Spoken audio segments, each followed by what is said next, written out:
Well, hello to you. If you're watching this, then you are watching a miracle.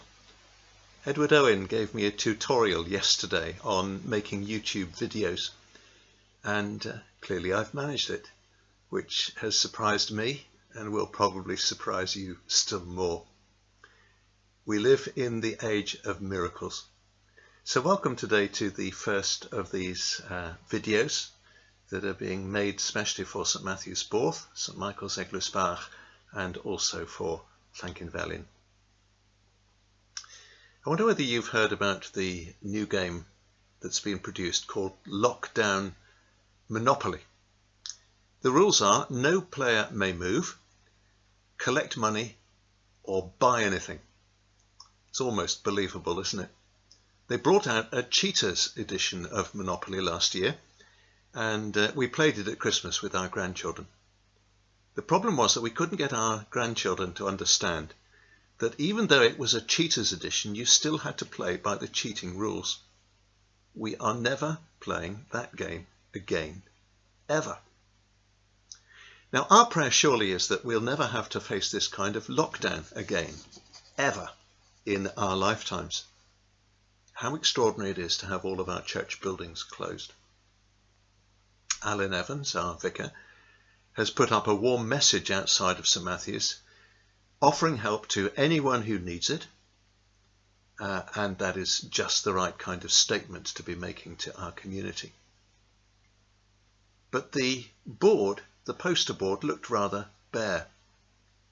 So Prue has made a very lovely atmospheric photograph of St Matthew's and put it up on the board. But that too looked rather bald. It needed a caption. And so we put above it the words, St Matthew's Church, a place of faith, hope, and love. Faith, because we are a people who trust. Some years ago, a man in Aberystwyth told me that his wife was going all the way to Abergavenny in order to see a doctor. He said she has great faith in him. Her faith was the motivation for leaving behind all of the other doctors in the Aberystwyth area, and at great inconvenience and cost to her and her husband, she was travelling all of the way down to Abergavenny to see the one in whom she trusted. Now, we Christian people are not believers, because that's not enough. Believing is all theory. Believing is lazy. Believing often is completely inactive. Believing is what I do in my head. I believe that exercising is good for you, but don't do any. I believe that too much fatty food is bad for you, but I still go to McDonald's. We Christians are not believers. We are trusters. We have moved a step further forward. Believing has to do with the mind, but trusting has to do with the will. Believing is inactive, whilst trusting is active. Believing is theoretical, whilst trusting is practical. In the midst of this pandemic, who am I trusting? The government is making a big play of the fact that all of their decisions are science-led. In other words, if it all goes belly up, don't blame us, blame the scientists. Is that who we are trusting? Some are trusting the scientists. Others are trusting their horoscopes. Others are trusting fate. What will be, will be. Yet others are trusting karma. What goes around, comes around. But the Christian is trusting Jesus. The issue is not how much faith we have, but rather who we are trusting. We are trusting Jesus to walk with us through this whole experience, to allow us to enjoy his presence and to feel our deep security in him. We may have big faith in thin ice, but it still will not hold our weight. we'll fall through it and drown. Whilst we only need the smallest faith in thick ice, and it'll hold us up. Because it is the ice that is holding us, not our faith. A little trust in a big Jesus is exactly where we are or where we ought to be. So faith and then hope. Hope because we are a people of a guaranteed future. Zechariah the prophet from years ago speaks of God's people as being prisoners of hope. That is a fantastic picture. Here is a prisoner chained to the wall in a tiny dark dungeon. What faces him in the present is awful, and what lies ahead of him in the future terrifies him.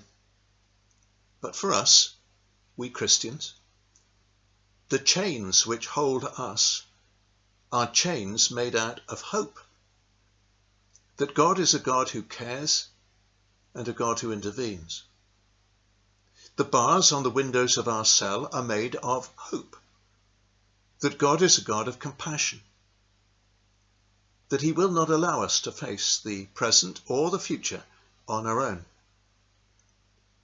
In the darkness of the gloom of the cell, he lights a flame which cannot be extinguished. These chains of hope and bars of hope just won't allow us to despair or be fearful. Faith, hope, and love. Love, because we are a people drawn by love, and we love in response to that love. When people see on the outside of St. Matthew's Church that it is a place of love, I wonder what they think. Is it a toss of the head and a declaration that that's a lie? We know it's not true. Is it a tut of the tongue and a declaration that they know otherwise, that we're not a loving people at all? And yet the truth is that St. Matthew's and St. Michael's Eglwysfach and Llankinfelin are all three churches of love. It's a place where, admittedly imperfectly, but nonetheless genuinely, we do attempt to love each other and to love those who live around us in our community. No, we don't get it right all the time. Yes, we are aiming high. We are aiming to love. There's a fabulous song by an American singer called Don Francisco, which has been around for decades. And it's entitled, "Only Love is Spoken Here." I've included it in our choice of music for today, and the lyrics too. In the song, Don Francisco is urging us to realize that there's no need for fear of rejection, or being condemned, or criticized when we come to God. He only speaks love. And that's what we are aiming for in St. Matthew's Bourth and our other churches. And that's a fabulous thought for us to have in mind when we next meet together. Not just the excitement of being together again, but that we live out this principle. Only love is spoken here. That would make us want to be there, wouldn't it?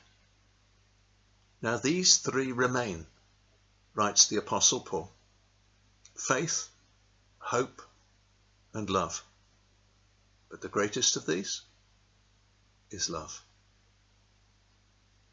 Thank you for watching, and God bless you on this Sunday.